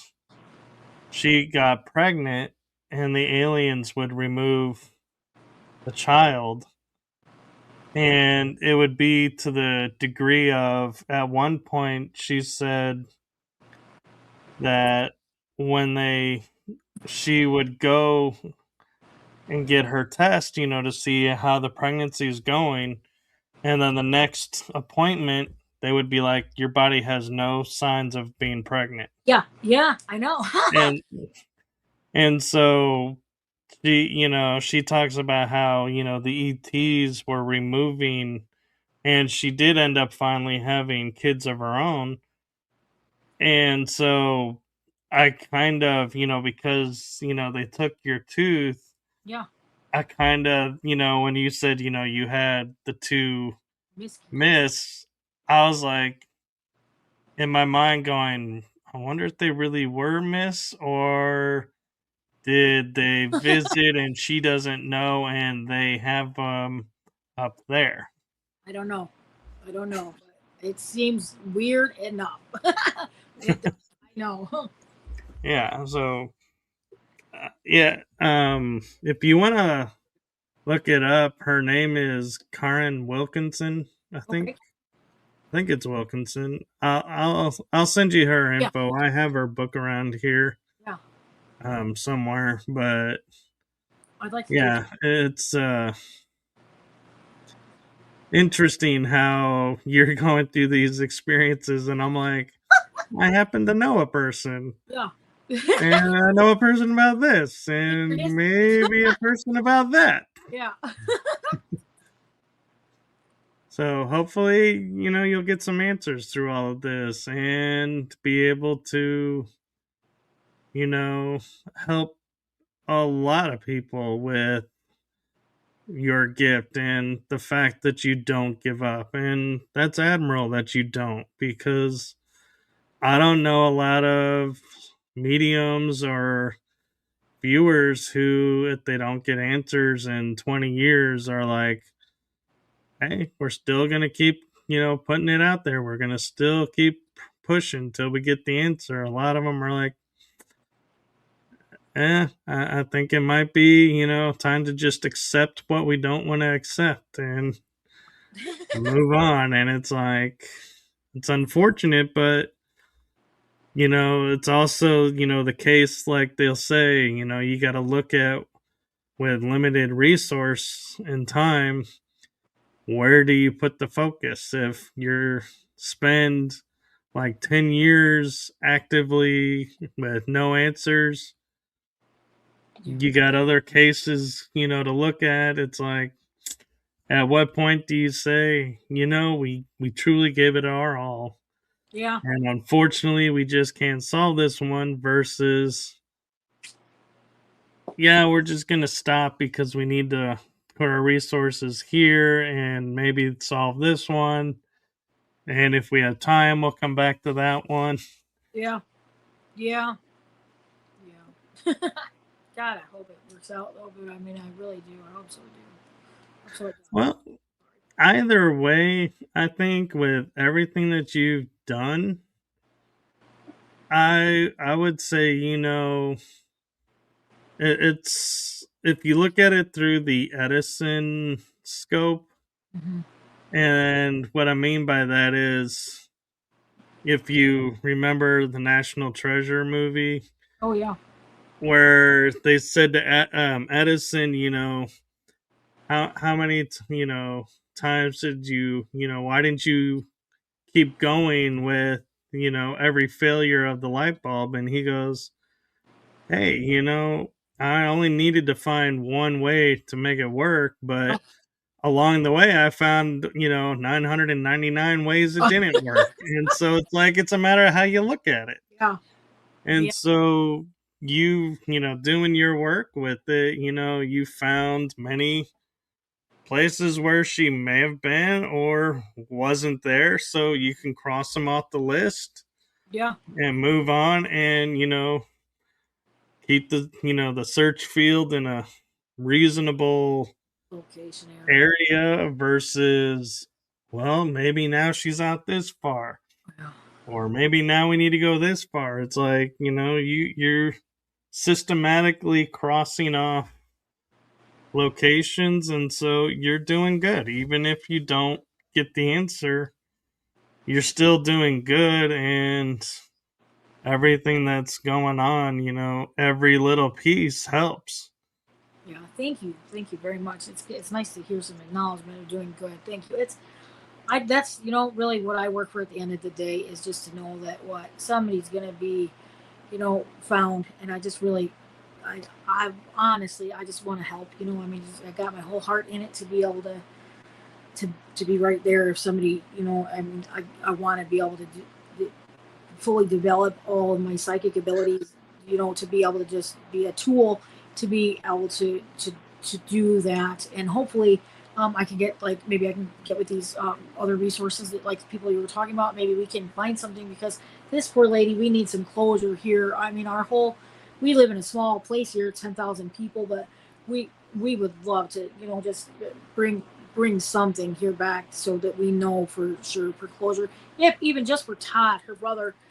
I mean, that guy was so good. I loved him so much. He was such a good person, and her friends, his friends, everybody. We just, so that's what we're. But don't give up is my motto, and that's the firm way that I believe, and that's what I'll never do that. I'll never give up trying to help these poor people try to find her. I'll never give up trying to think about that Jean Benet and Adam Walsh, and them are the the three that are the most important to me. And I'll never give up trying to use myself as a tool to be able to find them. So thank you very, very much.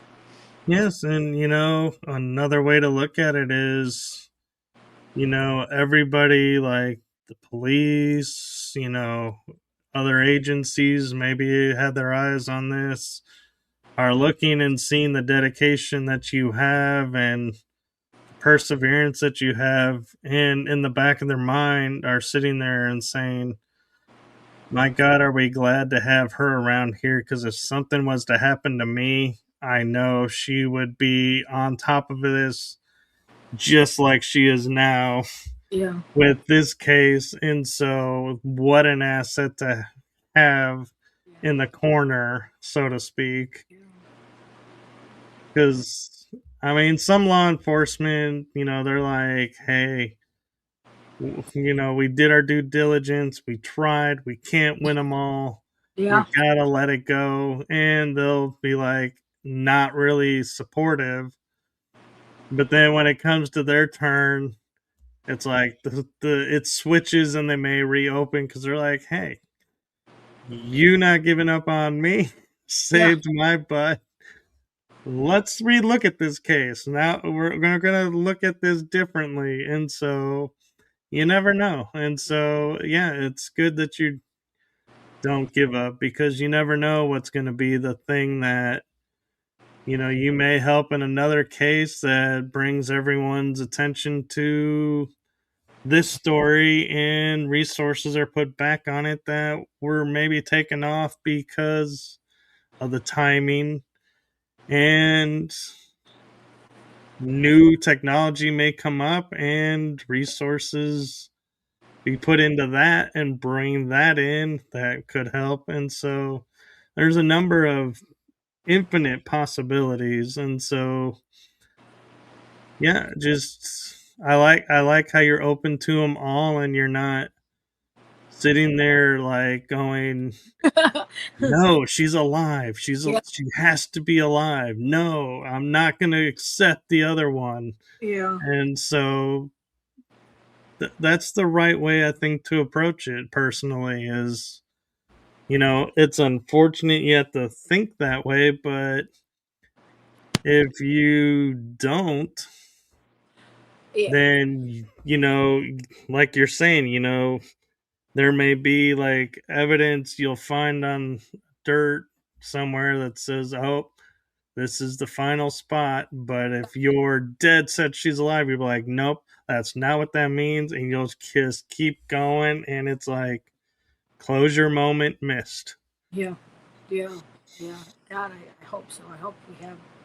I hope we don't get that part, but I really hope it is moment safe.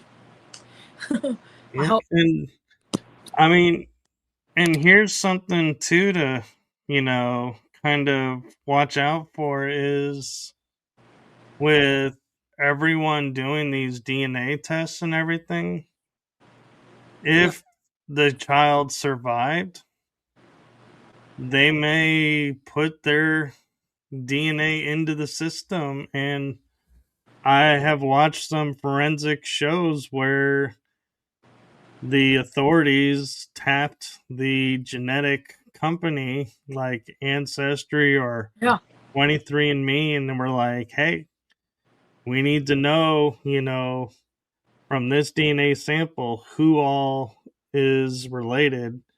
And they go and they look at who's new and young and be like, could this be? And they find people that way that were deemed missing because the DNA doesn't lie, so to speak. But yeah. now that I hear DNA can change, it's like, well, then I don't know what we do in those situations because it's like, well, if the DNA's changed, then what good is a sample? I guess, can you do it off an old sample or need a new one? Because she's obviously been through trauma. So is the DNA still valid? That's an interesting question. Yeah, that's what I was wondering too. It should be. I would hope it should be. But now they have like extra sensitive types where they have like the vacuum. They can lift, just run it over a pair of pants, and it'll like suck it up in a vacuum, and they'll be able to tell that way. So we didn't have all that stuff when she was missing before. And interestingly enough, it wasn't until 2008 Todd had come back here to Mendota for a little bit in September for her 20th year of missing, and he had a speech in the at our fairgrounds, and there was an FBI agent, and they took fingerprints at that time. So that was 20 years later when they did that. That's when they finally did that's when they finally did Yeah, that. and Shallen Willow Roots, she came in late to the show. Yeah, She's asking, she says, I missed. Who is she looking for? So do you want to put the bag up again and share the name? yeah. This is Veronica Blumhorst. She is missing since September of 1990 from Mendota, Illinois 61342. So if you have uh, any resources or anything like that, that's who we're looking for. Any type of special ability like remote viewing or psychic ability, or any friends, anybody, that's we're looking for. That's the girl we're looking for here. So she's a good person, deserves to be given a little bit of attention. I agree. And so we're getting close to wrapping up time because we are actually at like almost an hour and 45 minutes. Okay. I didn't realize how much time had gone by. I hadn't Got either. caught up in the case, and it was like feeling my detective side coming out and being like, wait a minute. Yeah. So much fun doing that stuff too. Willow says, I have some abilities. I will do some work and see if I get anything. Thank Thank you.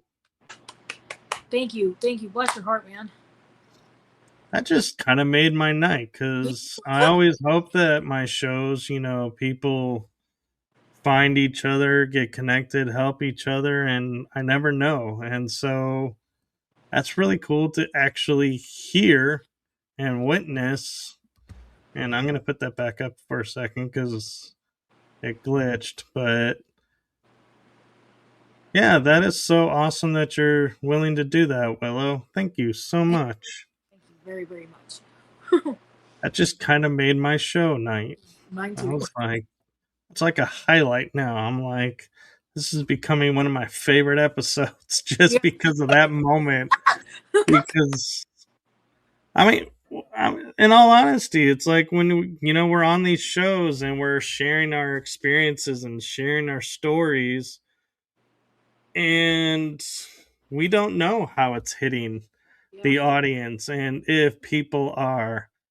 And so to witness, it unfold like this, that's what's so cool. It's like, wow. I know. That's right. And Willow is commenting, I felt drawn to her because of the year 1986. Something told me to watch. Well, hello. Thank you, man. Well, was she born in 1986, or was that a specific number, or? I think, did we mention something happened in 1986? The alien encounter. Oh, Yep. she says yes, born. Synchronicities then. Yeah. Nice. Or as my friends, we like to call it, soul family coming through. Yeah. Like, oh, and Willow says I've had alien encounters, so yeah, nice. I have too. So welcome to the tribe, and so appreciate you. And I will make sure you two, because Willow just sent me a friend request, and so I just connected with her. And so I'll make sure to put you two together as well and see what unfolds for you all. And I will kind of take a back seat because too many hands in the cookie jar, in my opinion, kind of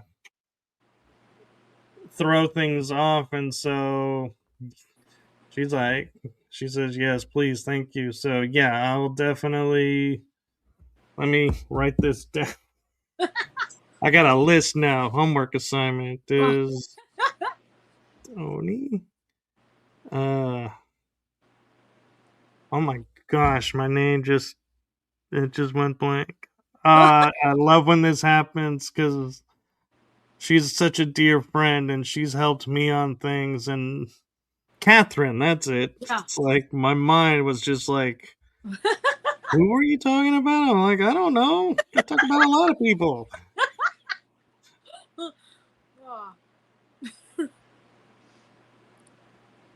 And so, yeah, I'll so that's 3 people I'm supposed to put you in touch with, right?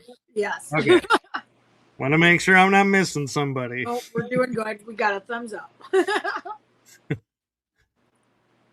So before we go, is there anything you want to promote that's coming up for you, or anything you want to share with everyone? You want to kind of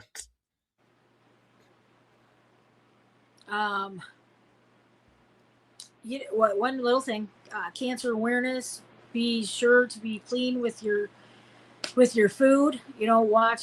Watch a lot of times. Maybe you don't know, but promote diet and exercise. Your medications are very good for you. When you're taking medications, you have an ailment or something like that, you go to the doctor, you go over the counter, you do that. But always take a step back to look really close and read the labels of your food. Take some good vitamins. I follow a vegan diet, but I like to do exercise. I'm always out there walking around and doing stuff. I like to Drink water, stay hydrated, but make sure also that a lot of times you can get rid of those cancer cells and things like that are starting by promoting a different type of diet by eating healthier and maintaining some exercise and things like that. I know that I've had some friends that have actually been diagnosed with stage 4 colon cancer and actually went vegetarian, and it completely cured within 30 days. It was a complete turnaround. He was cancer free for the rest of his life. And I know, being a nurse, I've seen that several times. Like working with Gaia, we promote health foods, yoga, Pilates, things like that, exercise. So that's another thing, a big thing. Vitamins, good vitamins, like the Global Health Healing Center. That group really, really, really big thumbs up. Good vitamins, just you make sure that you're taking care of yourself. Watch what goes in your body, and then you just you love yourself. And I can't get over that. Just you don't always have to take a pill, a medicine every time you have something wrong. Sometimes you can take a vitamin. If you have depression, sometimes you can take B6, and sometimes it'll stave that off. Niacin. Sometimes you can go for a walk for 20 minutes. Sometimes you can meditate, and cleanse the toxins out of your body, get rid of the toxins, and purify your life, and your situation will get better always, every time. So that's another thing you got to look forward to, is being happy and healthy and promote the positivity in the world. All over the earth, you smile at the world, and the world's going to smile back at you, because it's kind of hard to sit and listen to somebody laugh and giggle and not join in with them. You don't want to go like that right away. So Yeah. yeah. No, you're right. And Willow commented as you were sharing that, she says another synchronicity is she's a cancer survivor. Good for her. Good for her. Yeah, that is me too. Actually, I had cervical cancer. I stage 3, and I did, but I am been free and clear for since 2016. So yeah, I am, and I've been a vegan since 2019. Man, I actually had three. I had 3 pages of medicines, pharmaceutical medicines, that I had to take at one time. At by age 39, I was fat, sick, and nearly dead, quite literally. And I smoked cigarettes. I smoked about 3 packs of cigarettes a day. I drank about a case of soda, about a case of Pepsi a day. I did. I mean, I was on a CPAP with 2 liters of oxygen attached to it. I quit smoking. I stopped drinking soda pop. If I drink soda pop now, it's the Olipop kind, which is vegan, and it's got pre and probiotics in it. Um, I I ended up doing all kinds. I love to do yoga. I love to do Pilates. I love to walk. I love to exercise. I love to walk my dogs. Everything. And you know what? I do a lot of meditation. I don't have to take any medicines anymore. I have been clean ever since 2019. Since I just stopped one day, stopped right out of the blue, and I said, I don't want this life anymore at all. I'm not going to live. My daughter, she's only 14. She's only 14 years old. She was getting ready to turn 15. I said, I don't want this life anymore. I am not going to do it. I won't. So I got to push through something. I got to find something to change my life. And that's what hit me with working with Gaia at that point right there. I was like, I'm changing everything. And I did. And I'm so glad I did that, because I don't have any of those. I had asthma because I had been in the coma. I had been on, I had a IgE related asthma. I don't need any inhalers. I don't need any more singular. I don't need anything for that. I don't need anything at all. They discontinued all my medicines, and I just take vitamins. Yeah, and everyone remember she's a nurse. Yeah. I'm not, so I'm not going to comment Yeah. about medicine. So, YouTube, Facebook, if you're listening to this, she's medical. Yeah. I'm not, so don't hit me for any of this medical talk. Yeah. And, oh, Willow says, shit, just saw he drove a Corsica, Veronica. That was my first car. Yeah. Yeah. That's true. It was a blue Corsica. Yeah. See, so I'm synchronicities again for real. Yeah. Yeah. It'd be even more wild and crazy if it's the same car. That would be, wouldn't it? Wouldn't that be? That would be downright creepy. Wouldn't that be really something? Oh my gosh. Man. Wow, that'd be weird. Yeah. Yeah, that would be like, what are the odds of that? Yeah, right? Oh my gosh. Willow says, holy hell. For real. Oh my gosh. What color was her car? What color is her car? What color was her first car? She says, well, I lived in Missouri. Hey, cars travel. And cars get painted. That's how they get stolen. And they change the color. And so police will say, oh, I'm looking for a black Mercedes. This is a blue Mercedes. So guess it's the wrong car when it probably is the right car. Who knows, right? That's crazy, isn't it?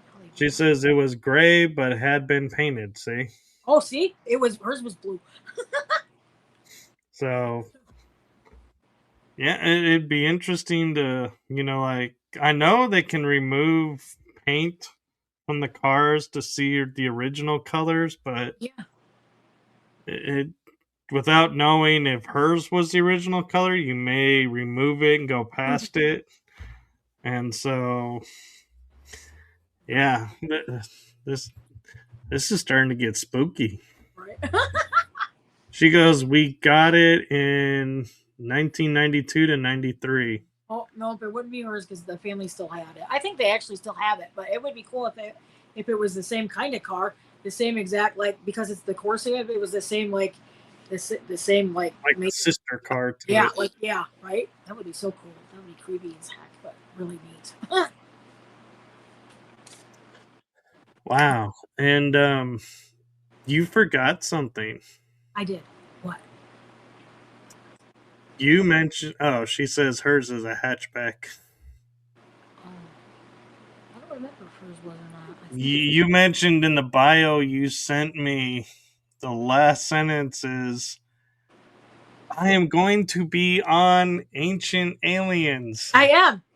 It's coming up soon. I'm working with Ron James from MUFONand, Mutual UFO Network. He's a media producer with them. So I've been anxiously. They just pitched another show for Guy, but it didn't materialize. So they didn't want to do that one. So I'm on the short list. I'll be getting my own show or co-hosting with somebody, but I get to be on Ancient Aliens soon, and that's coming up. Should be within this year in the next couple months. So that's something that I'm super, super, super excited about. It's going to be great. I can only wait, and I get to tell my alien story about that, and then like my blood type and thing like that. So that's what we're going to be talking about. That is something extremely, extremely unique, and I don't know, but I can't be more excited about that. That shows the love of my life and always will be for forever. That, and back in the day, Hangar 1 was really, really, really, but yeah. Yeah, my friend William Henry is on Ancient Aliens. Yeah. I can look at. I know. And David used to be on there. He would appear every once in a while, so that'll be an interesting, tribute for you. And Willow is commenting, I went to the Alien Con in Baltimore in what year? 2019. And she said the Ancient Alien cast was there. Yes, I do. I know a couple people that have been there. I have always been at work. I have never actually been able to get the time off because something has always called me into work. And I'm even Josh Gates. I wanted to go see Josh Gates, and I couldn't even get there. Every single time, I have always been called directly into work, and I'll never forget it. But I'm like, I sit around and I get these tickets, I buy this stuff, and I get nothing. I'm always called into work, and I'm like, I don't know what. And then I go, you know what? Well, just we'll stay positive about it. It's gonna happen sooner or later. I'm a pretty good person, so I can't be. My karma is just really out there, and I shine through with love. I do in helping people. So someday it's gonna get here, and so I'm really positive about that. So it shouldn't be too much longer. I did just get another email from Ron James just like 2 or 3 days ago. It said, don't give up. It's just, you're on the short list for a bunch of projects, and it's going to be soon. So I said, okay, Yeah. soon. It's comical you say that because here's a synchronicity twist for you. Yeah. I had a psychic on my show last night, and we were talking about how she's in Texas, I'm in Texas, and we're both paranormal investigators. We both have investigated similar or same locations, but we've never been able to investigate together. Oh, yeah. Every time we plan on it, every time we're like, "Oh, you're gonna be at this event. I'm at the event, and then I gotta leave Oh, because I'm not staying the whole night." why? And she's like, "Oh, I just arrived, and you're leaving," and it's like, "Oh," and so we kept missing, and so we told each other, we're like, "We got 3 opportunities at least this year." Yeah. We're like, "We've got to be able to figure out a way to connect," and it's like it's gotta happen. We've got to Absolutely. make it at Yeah. least this year or next year. Yeah. It's like this is getting too funny that we're like in the same state, near each other. It's Yeah. like we're maybe like a city or two apart, and we keep missing each other. Yeah. And I'm drawn too, right? Because two heads are always going to be better than one. Oh yeah, and it was funny because she had been on my show previously as one of the panel guests about the Warren Legacy Oh, wow. Foundation. And so this was our first solo appearance, just us talking about her work and what she does. And it was just kind of funny how we sat there and all of a sudden we were like, yeah, have you realized that we have done this and this? And we're like, yeah, and then there's this. And oh my gosh, we really need, it's like, yeah, and it's like, wait a minute. Yeah, I know.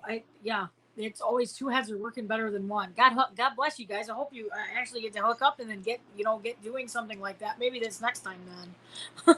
Yeah, I mean,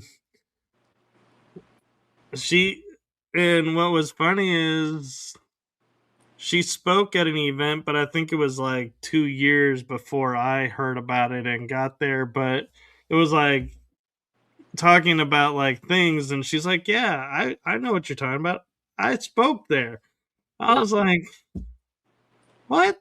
yeah, How did I not know all of this right. stuff? And it's like, man, so yeah, the world works, so it just goes to show, no matter how close or far apart you are, Yeah, when the timing's not right, your paths will just keep yeah. being separated, but when the time is right, it's It, everything's just gonna fall right into place. So I know your show will happen and it'll be the right way for you.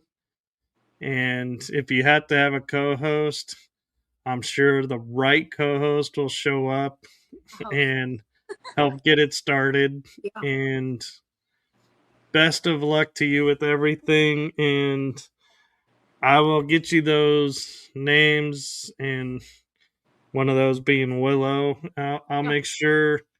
Willow, send me a message tomorrow if I don't connect you both and remind me to connect you both because I have a wild schedule this week of shows until Thursday. And after Thursday, then I'm done with shows. And so I tend to get narrow focused, just getting everything arranged and working on getting next week ready to be like things get missed. And so I appreciate that, Willow, and don't feel bad if you're like message me and just say, "Hey, you told me to remind you." I'm like, "Cool, awesome," you know.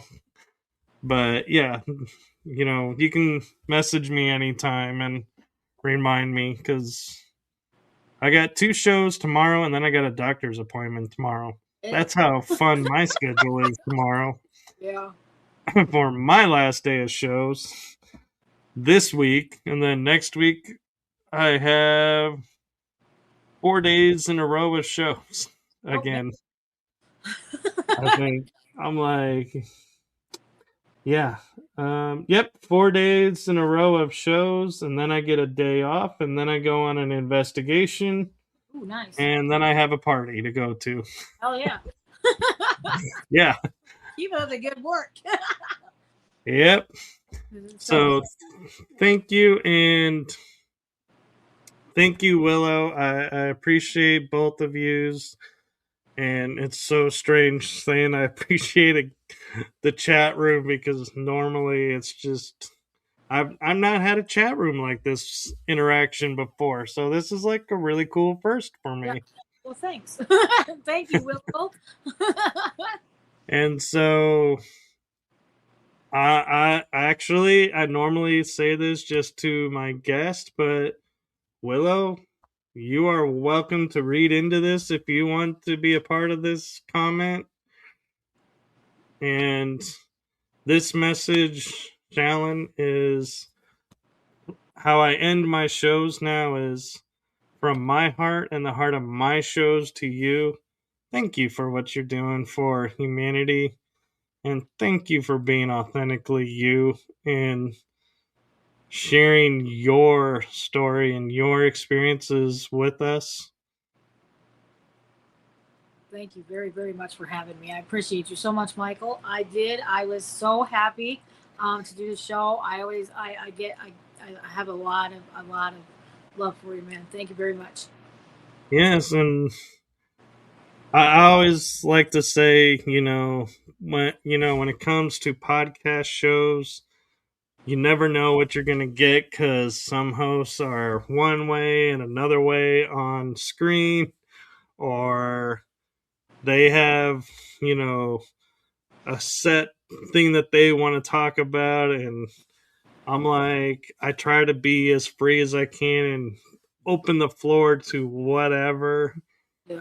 And, make it less stressful and more, just like normal conversation so people can relax and not feel pressured like, oh my god, I'm on screen. Oh no. So I just want to say thank you for trusting in me and choosing my show to come on because I know everybody has a choice. And so I appreciate the fact that you said yes to my show. And with that being said, I hope you'll come back on and keep us updated with everything. I would love to, man. I absolutely would love to. I know I will. Well, Yeah. thank you. Thank you, Willow. Thank you to everyone in the chat room. And with that, we are going to say goodbye because if we don't, we may end up being here for another hour or more. Yeah. And I know Shallen's got things to do. I got things to do. And so thank you all. Have a wonderful night. And I will see you all tomorrow morning for a show at 11 a.m. my time central and another show then at 1:45 p.m. central time, so at least I get a little break in between. So don't forget to like, subscribe, follow along my channel to see when Shallen will be back on. And do you have a website or anything you want to promote out? You can do Shallen Gross UFO and stuff .xyz. Also, you can follow me on Facebook, Instagram, X, um, uh, Blue Sky, and LinkedIn. Wow, you're everywhere. Oh yeah, I get around. I'm busy. But yeah. Well, I'm glad we connected, and let's see where this goes to in the future and what answers and what mysteries we can unfold. Oh yeah. All right. Thank you. Thank you very much, man. Thank you. And with that, it's time to start the outro. Fingers crossed. Oh, I say that because sometimes it doesn't, it'll start on the cell phone, but not on the computer. So I gotta stop it and restart it. I see. So that's why I say fingers crossed. Well, we'll see if this one starts right this first time. All right. Good night, everyone. Thank you.